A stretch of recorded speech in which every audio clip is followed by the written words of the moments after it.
किसान वीरों, धान की नर्सरी के आखिरी के 4-5 दिन पहले हमें कुछ जरूरी काम कर लेने चाहिए, नहीं तो हमारी जो धान की पैदावार होगी वो एक नॉर्मल ही रहेगी।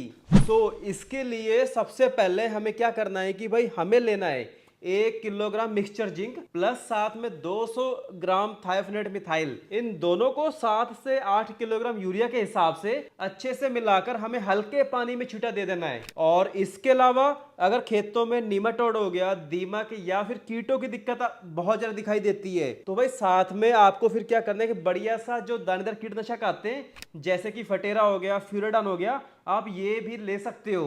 इससे ये होगा कि भाई हमारी जो धान की नर्सरी होगी वो एकदम बढ़िया हरी भरी और स्वस्थ रहेगी।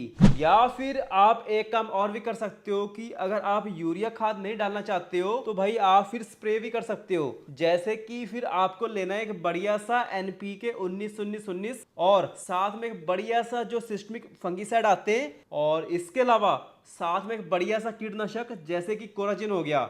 इन सब का अलग अलग घोल बनाकर बाद में एक एक करके स्प्रे पंप में डाल के अच्छे से स्प्रे कर देना है। इससे भी हमारी धान की नर्सरी में जो पीलापन होगा वो दूर हो जाएगा और हमारी धान की नर्सरी में पहले से ही एक कीटनाशक और फंगिसाइड का टीका लग जाएगा। इससे जो हमारा मेन रोपाई वाला धान होगा उसमें जल्दी कीटों का अटैक नहीं होगा और ना ही हमारे धान में जल्दी बीमारियां लगेंगी। सो भाई इस तरीके से हमें अपनी धान की नर्सरी में जो आने वाली बीमारियां होंगी, कीट होंगे, इन सब से बचा के रखना है। तब जाके हम अपनी फसल से एक बढ़िया पैदावार की नींव रख सकते हैं। क्योंकि भाई होता क्या है कि जो हमारी धान की पैदावार होती है ये भाई पूरी की पूरी डिपेंड करती है कि हमारी नर्सरी कैसी थी। इसके अलावा भाई हमें एक काम और करना है कि नर्सरी में लगातार पानी और नमी बना के रखना है, क्योंकि अगर भाई नर्सरी सूख जाती है तो नर्सरी पीली पड़ने लगेगी।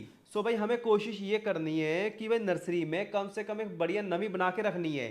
सो किसान वीरों, ये था कि नर्सरी के आखिरी के 4-5 दिन पहले हमें कौन कौन से जरूरी काम कर लेने चाहिए। बाकी अगर आपके कोई सवाल है तो भाई आप कमेंट करके पूछ सकते हो। धन्यवाद।